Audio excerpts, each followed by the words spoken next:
failing city, a dying supercar is on the ropes.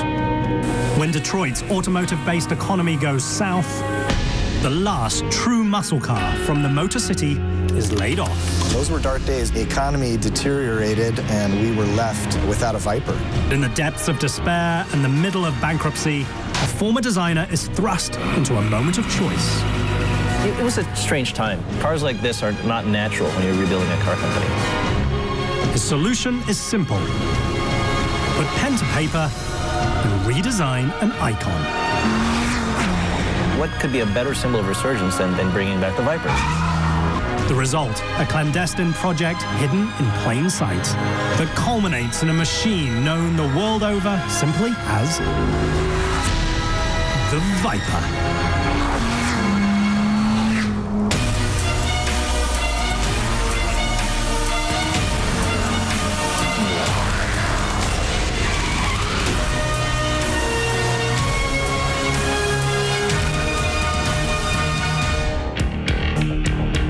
It's the peak of a 20-year-long quest for American speed. A massive 8.4-litre V10 roaring loudly to the tune of 640 tire-torching horsepower. And 600 foot-pounds of frame-wrenching torque. All of which rockets the machine to a top speed of over 320 kilometers an hour. But as of April 2009, the fifth generation of the Dodge Viper was permanently grounded. The company went through a bankruptcy and we were left without any prospect of doing a new Viper. The 2008 financial crisis affects car makers around the globe, forcing Chrysler into bankruptcy, including their Dodge division, which manufactures the Viper. Chrysler was in financial troubles, the economy was bad. The automakers were struggling. They were running out of cash. There was talk of bankruptcy. I actually lived in Detroit during all the bankruptcies, and the mood was just awful. A bad mood made worse when Chrysler kills the Viper. I can only imagine that the reason that Chrysler killed the Viper is because it just wasn't selling anymore. It had run its course. You have to understand the company's going through so much at the time, had so many other priorities.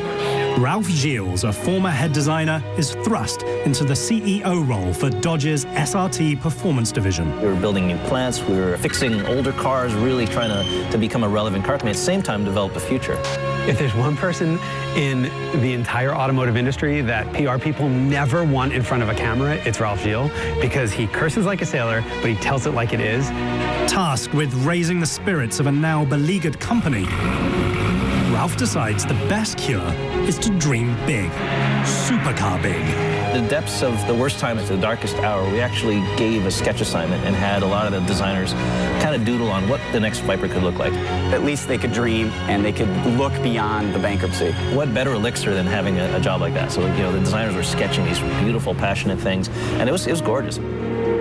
So gorgeous, in fact, that Ralph Gilles is compelled to do something financially irrational, yet emotionally satisfying. He greenlights a secret project determined to bring the Viper back. There was a room in the back of the design studio that was under lock and key. The designers would sneak back there and work on Viper concept because it wasn't an approved project. I remember the first time Ralph called me, he said he wanted to put together a proposal, keep it really quiet.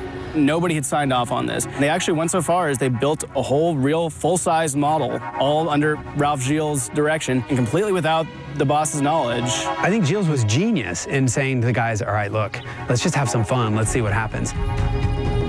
Like all good spy thrillers, before you can have a clandestine project, you need a code name. The term that we had been using in our meetings and in the hallway was, hey, we got to keep this below the radar. And Dick said, well, why don't we call it F-117? Because that's the stealth fighter. A stealth project for a very rowdy machine. We call it a war room, where we kind of write down, here are the things we want the new car to be like, and here are the things we don't want to lose about the old car. The Viper didn't happen initially through corporate channels. In typical Viper fashion, the first element discussed is speed. We wanted to actually reduce the aerodynamic drag so that we could achieve a top speed of 206 miles an hour. 331 kilometers an hour would make Project F117 the fastest production Viper ever.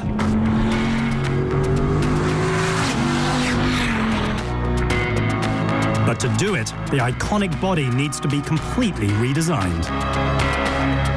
It was purely driven by what the wind tunnel was telling us. So to hit our top speed target, a lot of the front end design we had to change. The team decides to add some more muscle. We felt like we were toughening it up a little bit. There's a lot about the car that harks back to another era. I mean, it's a simple, unfettered, uncomplicated machine. New CEO Ralph Gilles embraces a harsher facade. It's meant to be flexing its muscles. When you behold a Viper, you see the tension in the system. So we wanted the car to feel heroic. To save weight, the new body would be made from aerospace-grade carbon fiber, a proper material for a project named after a fighter jet. But redesigned bodywork and materials alone don't get you over 330 kilometers an hour. The covert team would also need more power. Lots more power. When you achieve speeds in that realm, you have to add a lot of horsepower to go faster. To build a better afterburner, Ralph turns to the wily old veteran of Viper engines. For the past 20 years, Dick Winkles has continually found more power for the V10 power plant. Ralph had kind of challenged us for horsepower. Dick and his team squeeze another 40 horsepower out of the engine, yet they also reduce its weight by almost 12 kilograms. The engine's outrageous. You know, at 8.4 liters, 512 cubic inches, nobody's doing engines that big. In the world of supercars, power-to-weight ratios are everything. More power and less weight translates into only one thing: faster acceleration. It's about motor. I mean, this car is a motor strapped to a transmission and rear-wheel drive, with a bunch of seats and airbags. The proposed upgrades to the 5th generation Viper would give it a ratio rivaling €1 million exotics, but at 1/10 of the price. Yet high performance alone isn't enough in the rarefied air of the supercar world.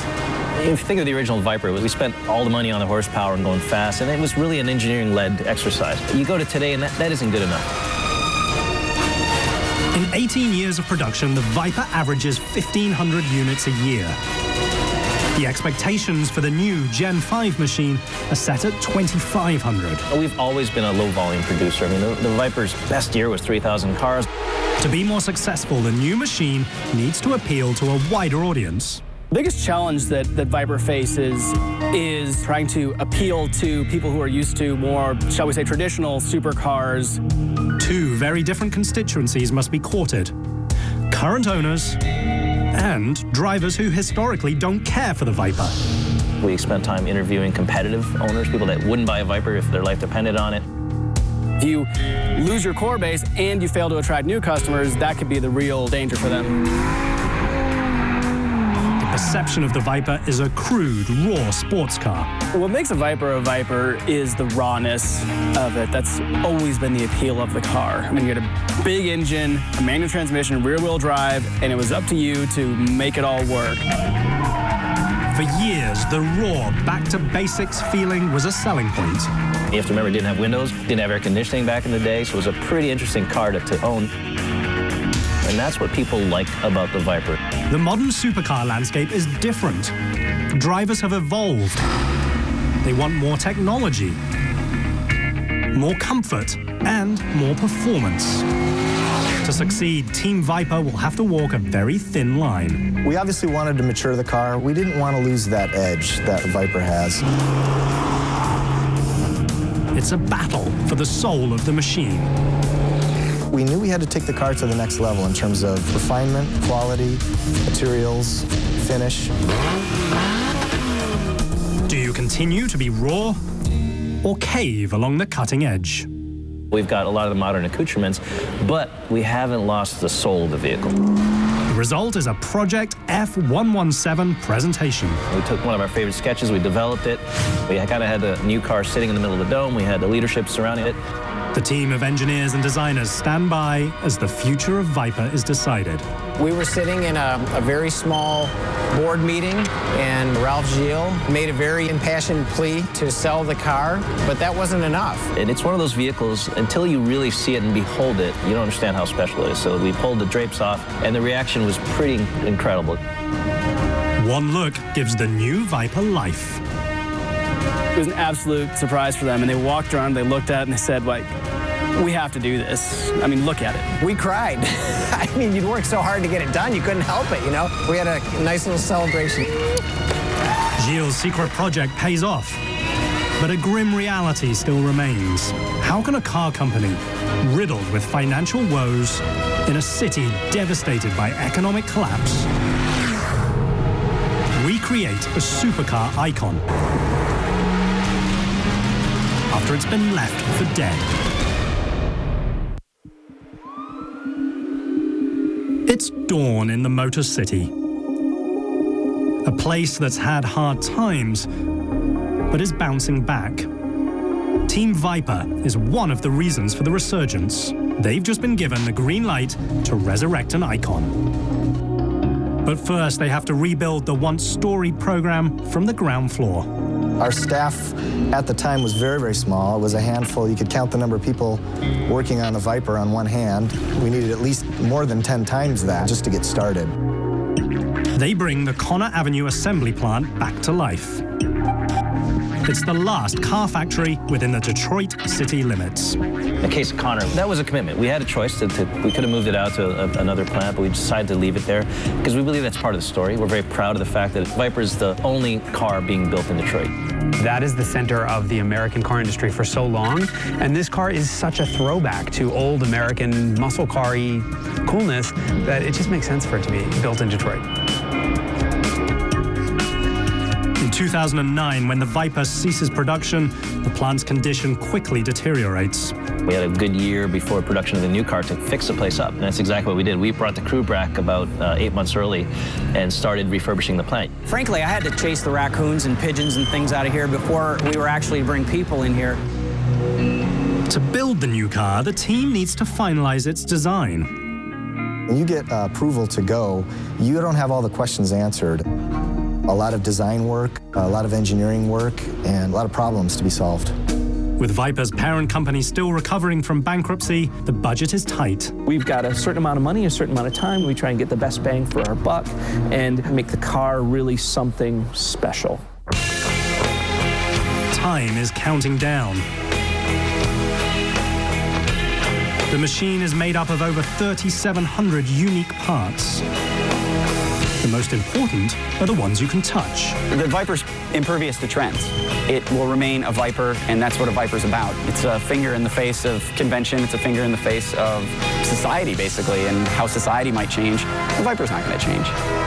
They start by reinventing the Viper's interior. When the Viper first came around, it wasn't about the interior in the car. The truth is, in the last 20 years, worldwide, the supercar market has changed a lot. Designer Tomej Jovanovski is the man tasked with bringing the Viper's interior into the modern era. This is a very iconic vehicle, so with that in mind, redesigning an icon is always a big challenge. The emphasis is put on one thing: leather, and lots of it. We wanted to almost revolutionize the interior, but still have a little bit of the feel of the first vehicle. 90% of the new Viper's interior is wrapped in leather. We can customize it. The owner can make it as unique as they possibly want. Combined with the exterior options, customers can choose from over 300,000 combinations. With only 26,000 Vipers ever made, that gives owners a high chance of having a one-of-a-kind machine. We wanted the new car to be as close to a custom car to the individual as possible. The top-to-bottom redesign also gives the team a chance to incorporate the latest technology. It takes 30 computer modules, 5.8 million lines of code, and over 1.5 kilometers of wire to power the Viper's electronics. I think that's one of the beauty of the Viper is its simplicity. It makes it a lot more timeless. So the way we approached it is to have all the technology, but give it almost an analog feel. After years of avoiding new technologies, the team decides to give the reborn Viper a 21-centimeter screen for driver information. It sounds pretty basic, but Team Viper has its own twist on the instrument panel. An illuminated, snake-faced tachometer when you reach high RPMs. A big part was to have a vehicle that will still look good 10 years from now or 20 years from now. While the interior design is an easy upgrade, evolving the machine's exterior is a more challenging task. Engineers modify the body for performance and make minute changes inside a secret wind tunnel. The two-story building features a 6,300 horsepower fan that helps Viper engineers seek the perfect aerodynamic shape. Swoopy, sexy curves are kind of A, more American, and B, I think easier to do in a wind tunnel. I respect the SRT guys for giving it as many curves as they have and making it this complex shape that's still sultry but doesn't lift off the ground at high speeds.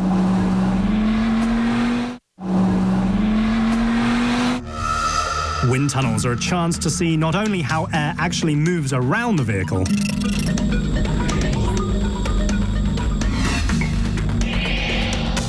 but also how the air moves through it. All the ducts you see on the Viper, all the scoops, all the vents are all functional. We spent a lot of time in the wind tunnel to shape the ducts so they not only look good, but they work well. All of the vents are actually working. It takes a lot of aerodynamic know-how to get a car to not take off at 200 miles an hour, so to keep it on the ground. Cutting-edge aerodynamics and an extreme power-to-weight ratio allow the Viper to achieve tremendous performance figures. But not every driver can safely reach those levels without some help. A major goal was to introduce the modern stability control in a way that allows people who haven't experienced the extremely high limits of a Viper to kind of get into it slowly, experience it, and find out, wow, this car's not going to kill me. It's fun. Modern stability control assists drivers so that they can push the limits safely. Stability control is basically a computer that watches everything the car's doing. It's looking at all four wheels. And if you start to spin any tires or you start to get sideways at all, it can apply individual brakes to straighten the car out. When the Viper first started production in 1992, the mere idea of electronic driving aids fought the back-to-basics approach.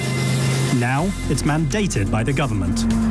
To sell a modern Viper, engineers have to add it to the machine. Team Viper's solution is as rebellious as it is simple. You can dial it back when you want to. You can turn it completely off. Drivers have an option of which kind of Viper they'd like to drive. Raw or refined.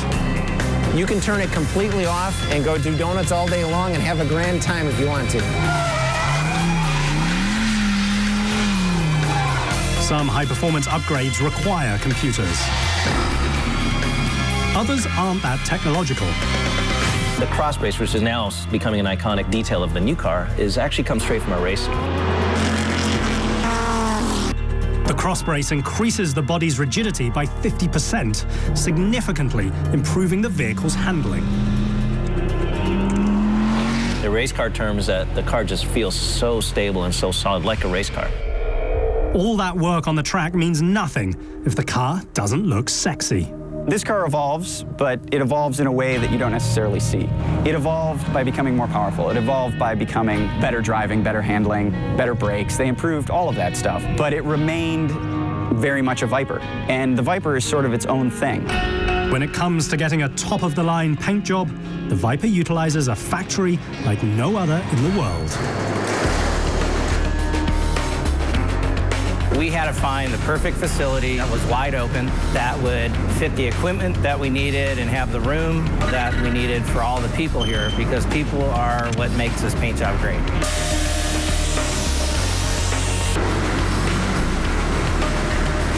In a city wrecked by economic downturn, the perfect facility was in the last place you'd expect, a former discount store. We found a former retail space. The 11,000 square meter space is home to 115 craftsmen who prep and paint up to 6 Vipers a day. When we launched a Viper, it came in one color, and that was red. Today, we have upwards of 9, possibly 10 colors at any given time. There are very few shapes in the automotive world that you can paint any color, no matter how outrageous, and the car still looks good. The Viper's one of them. It takes 150 man-hours to paint a single car. The Viper has one of the world's highest paint specifications that are out there. The only way to really achieve the colors and the finish is by people. We find some of the world's best car painters from the custom world, from the concept car and show world, and people who are huge enthusiasts that have that kind of talent and craftsmanship and attention to detail that you just can't get through any kind of automation. The idea there is, first of all, get the paint quality to be show car level. It's a multi-coat, completely buffed out paint job. I would say today that nobody offers paint quality like we do. Once the bodywork is done being painted, it's ready to head to the Conner Avenue assembly plant. A factory that was once left for dead, but like the Viper itself, has now risen from the ashes of economic disaster. We've invested over $12 million in refurbishing the plant. It looks unbelievable. The 16,000 square meter factory is rebuilt by the same employees that now work on the line. During the factory renovation, each station is customized for comfort and efficiency. It was very exciting for them. It's almost like they got to renovate their own home before moving in. The Conner Avenue assembly plant is back in business. Team Viper hopes that they've developed a world-class car, but they won't know for sure until they finally build it.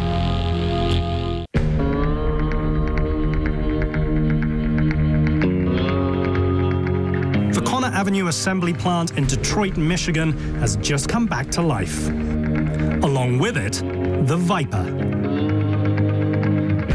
A small team within the SRT program has worked tirelessly, designing and engineering the rebirth of this American icon. The employees in this plant are really passionate about this car and about this plant. The people here are amazing. They're more like family. And some of them live there. They really, it's their life. It's all they know. They've been there for over 20 years. The process starts with the machine's beating heart, the engine. It's an evolution of the engine. It's really evolved over the years. The Mammoth V10 has been roaring to life for 20 years. If you would have told me back in 1991 that engine that we'd struggled to get 400 horse out of was going to be making 640 horse one day, I'd have said you were crazy.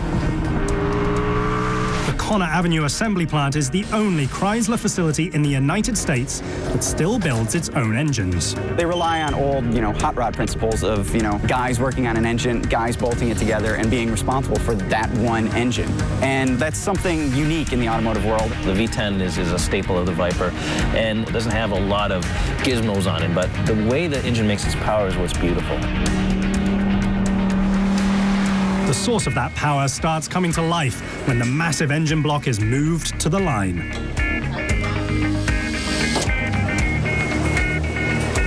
The enormous crankshaft is installed.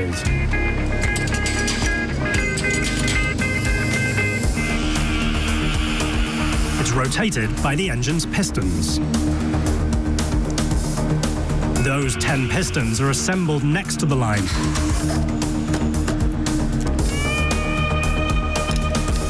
And then installed by hand.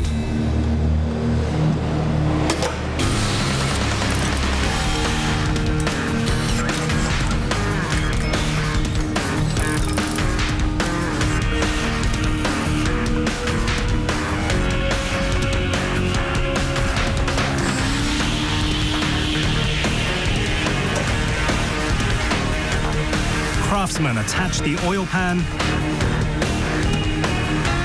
a massive aluminium flywheel, the first of its kind in a Chrysler product. Aluminum flywheels, that's something that the hot rod industry has used for years, as a way to decrease the weight and get faster acceleration out of the car.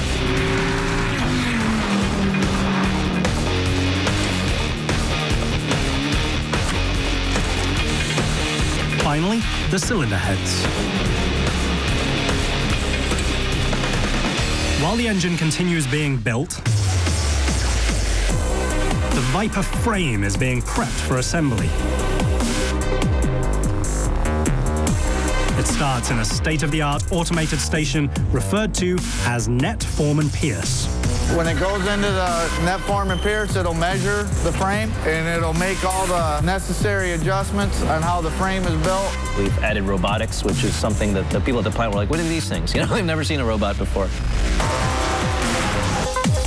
But other than the initial robotics, the rest of the plant is still handmade.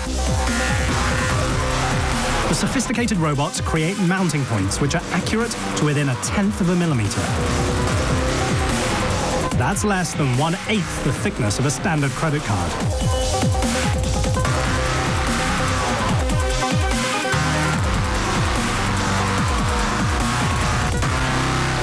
The frame will begin its journey down the main line, where 30 stations will transform the empty frame into a finished car.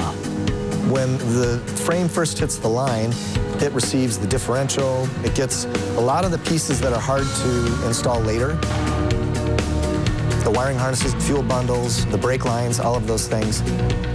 The smaller pieces are installed with precision to make room for the 8.4-liter engine and its massive 6-speed manual transmission.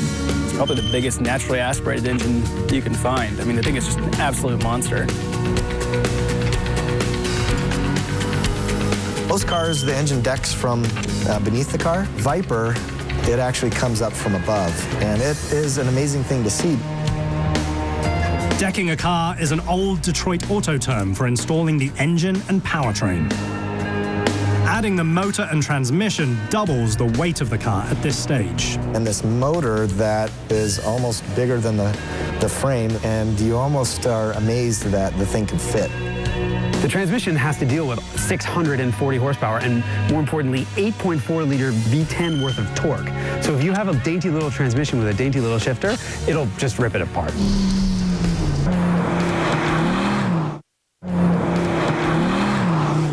To accompany the massive drivetrain, 355mm Brembo disc brakes are installed, followed by performance shocks. This car is probably too firm for a lot of drivers, but if you're the guy that goes to the track, you'll appreciate why it's got a crisp ride.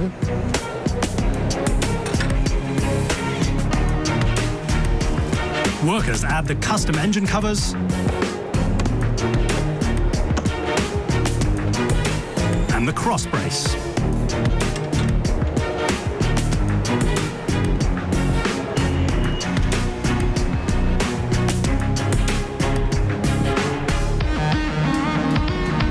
To get the wheels set correctly, craftsmen use something you won't find at the local tire shop.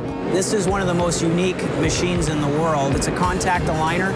It does all 4 wheels at the same time, and this is what sets the alignment for the vehicle to be an actual racing type vehicle.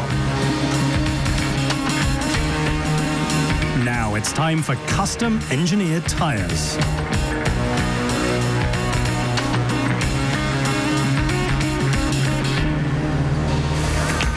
A quick bit of petrol, some fluids, and an airbox so the machine can breathe.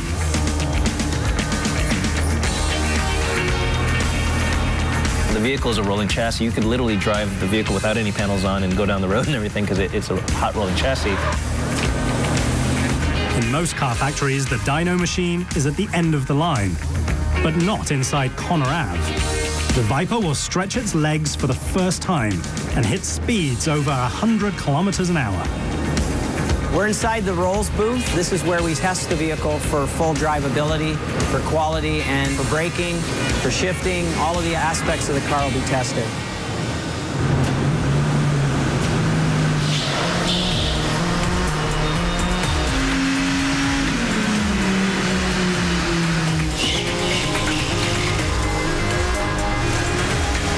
Time for a quick ride to final assembly, where the naked chassis transforms from a 300km/h dune buggy into a real car.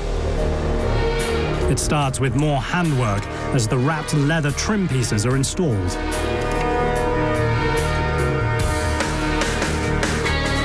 Italian leather seats, the leather-wrapped emergency brake,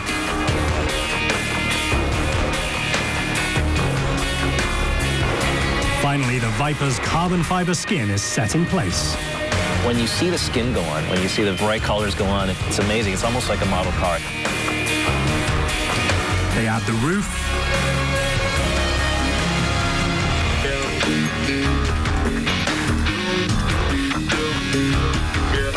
the quarter panels. All of the aerospace-grade panels are fit precisely. If a panel doesn't fit correctly, it comes here to station 270, where they check for dimensional accuracy using a robot-controlled laser.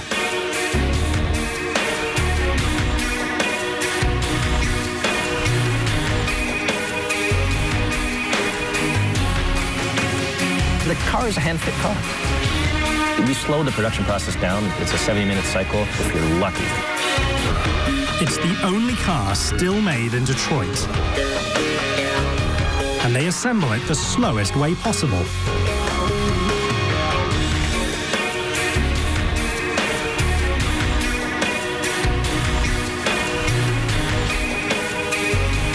The finishing touch is the redesigned badge. It's the last of 3,700 pieces that make up the machine, all of which are now inspected. Right now we're at the very end of the final assembly line. The car is completely built at this point, and it will be going from here to final inspection.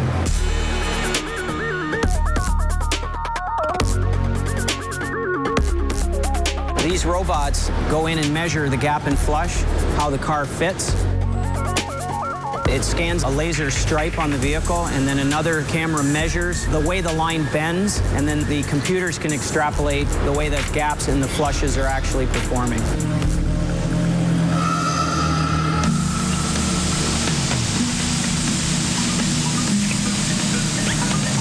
$2,650 liters of recycled water are used to check for leaks. That's the same amount of liquid as in an 8-person hot tub.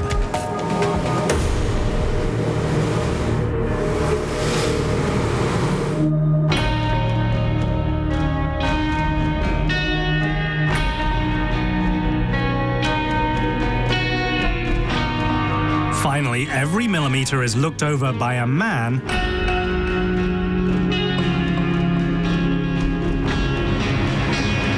and a machine.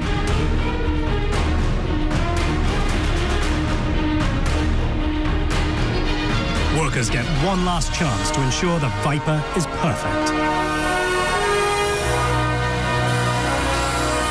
It takes approximately 5 days to make a Viper from start to finish. The Viper is built like a model car, and it's really neat to see it come together so quick. And it reminds me of that, you know, that incredible feeling when the car's coming together. You don't need to do these cars. They're not necessarily profitable, but they show the spirit. And that's what the auto industry always was about. You know, it was about proving who you are, proving your mettle. It's the gladiator side of a car company.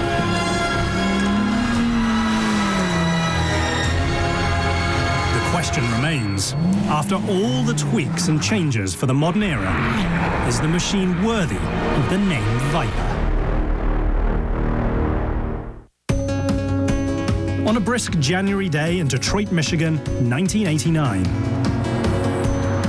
Chrysler unveils a radical new concept car, and the results will change both Ralph Gilles' life and the American auto industry itself. At the late 80s, Chrysler wasn't in a great spot, and they needed something to sort of build up the engineers to tell the world that there were car guys alive at Chrysler, and they came up with this. So I'm a student going to school. I came to Detroit to be a car designer, and I went to the 1989 Detroit Auto Show. I'll never forget when I saw the Viper there. Just blew everybody away. It was something that nobody expected. It stole the show. You know, it was like 10 people deep surrounding the turntable, just staring at the car. The concept car was the original Viper RT10, Originally, it was the RT10, but there's no emotion in a bunch of letters. Viper. It tells you right out the way it's going to bite you. It's rough and gruff. It kind of looks snaky. It always did. At the time, you have to understand, you know, for Chrysler, this was a pretty amazing moment to have something so radical to be seen. It purely was an exercise by a bunch of enthusiasts inside Chrysler that said, hey, let's show the world that our mojo is still there. And they never intended to build a car. But they did build it, because fans around the world forced them to. Of course, you know, letters came, people were waving checks, and the company was compelled to do it. One of those letters is from Graham Henkel. When I was a 24-year-old engineer coming home, getting my automotive news out of the mailbox, there on the cover is this sleek, sexy sketch of this black Viper, rumored to be the new sports car from Chrysler, and oh my God. Fast forward to today, where Team Viper is hoping to recreate that same buzz and restore one of the most prolific American supercars ever made.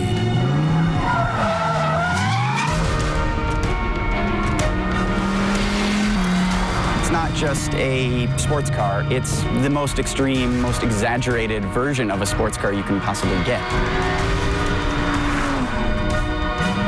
When you hit the gas, that thing lifts up and takes off in a straight line. You're just looking at the world rushing past you and these big old fenders sticking up. You can't not smile. The interior is a lot nicer than the original one. It's still not what you'd call up to the standards of, for example, a Ferrari or some of the other cars, but the Viper's not that expensive either. At just under 73,000 euro, half the price of any Ferrari or Lamborghini, the SRT Viper is one of the most affordable supercars. This is the most over-the-top American car you can possibly buy. It's got the fattest tires in the back. It's got a huge hulking V10 under the hood, 8.4 liters worth. Look, it's the ultimate Acme rocket strapped to the back of Wile E. Coyote. The crankshaft itself is about the size of your leg. This is just a massive car on a massive scale, and there's really nothing more American than that.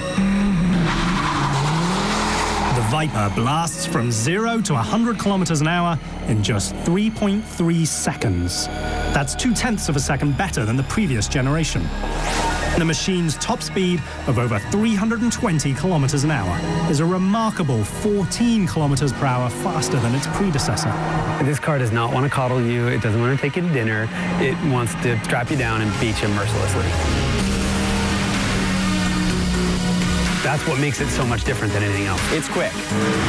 It's really, really quick, and it's basically held back by traction because, I mean, it's got 640 horsepower under the hood. The Viper is still one of the quickest cars on the road. The current generation Viper will hang with any supercar. Matter of fact, it has records all over the U.S. The Generation 5 Viper breaks the track record at the infamous Laguna Seca Raceway in California.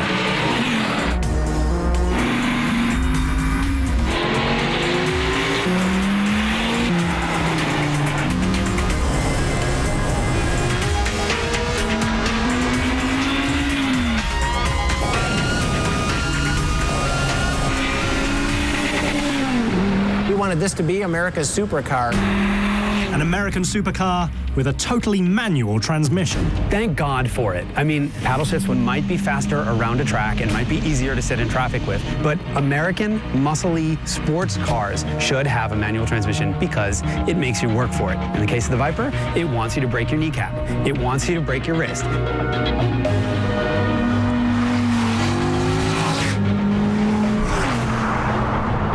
The Generation 5 machine is the most modern and the fastest Viper to date. SRT will go on and on about their seats being comfortable and the interior being nice. This is not about that at all. It's about going out for a 2-hour drive on a weekend on a nice day and then being exhausted by the time you get home.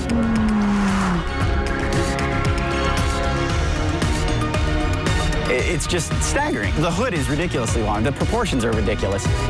It's got the short deck, the long hood, the ridiculously huge tires. The car's all ridiculous. I mean, a superhero would drive this car. This is totally the Batmobile. A supercar for a superhero that started life as a back-to-basics racing machine.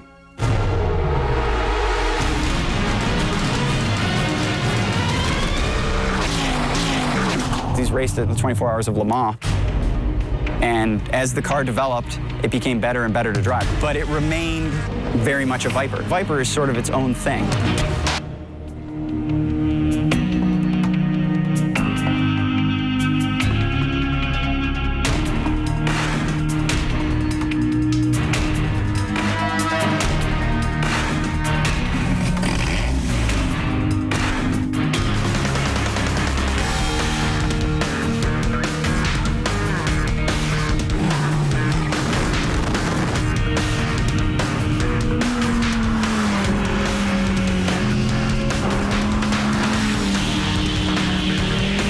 Viper debuted in 1989, no one saw it coming. Since then, it's survived the ups and downs of the United States auto industry.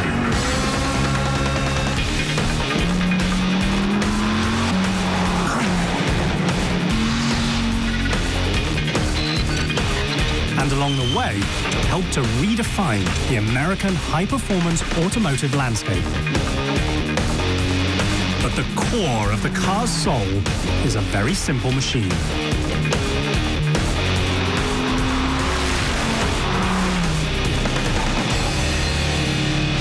And the Viper isn't really high-tech.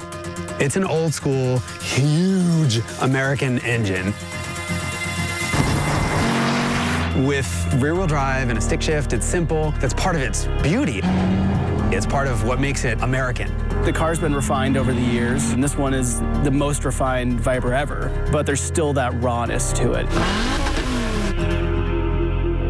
It's a car that should never have been born. A machine that survived an economic collapse and exists purely due to a group of dedicated designers and engineers who wouldn't let their clandestine supercar dream die. Not many cars are actually built in Detroit anymore. Most of the factories are out in the suburbs. It's a point of pride to be able to say that their coolest car is being built in Detroit, in the Motor City.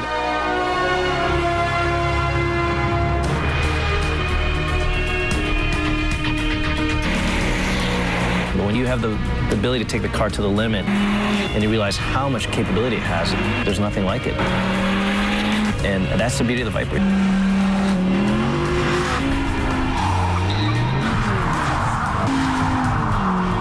It's as irresponsible as you were at 17, and it hasn't grown up, and it's never changed, and it probably never will change. It's one of those things that'll never mature.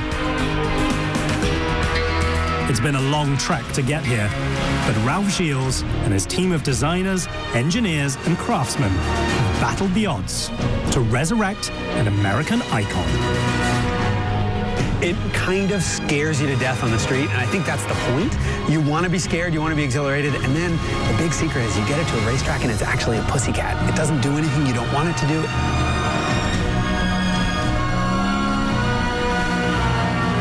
This is a stand-in for a mistress. It's a stand-in for drinking too much. It's a stand-in for overconsumption because the car itself is about overconsumption.